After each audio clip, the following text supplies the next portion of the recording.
சின்ன முருகைய சிங்கார முருகைய சின்ன சின்ன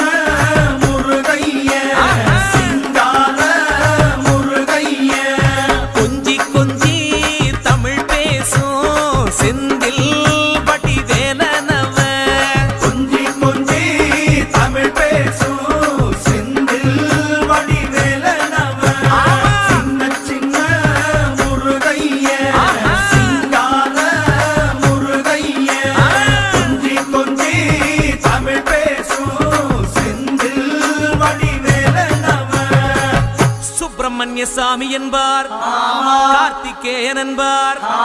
சுவாமிநாதன் என்பார், முக அமுதன் என்பார், பாலசுப்பிரமணியன் என்பார், கருணாகரன் என்பார், கதிர்காம கந்தன் என்பார், கதிர்வேல சுவாமி என்பார்.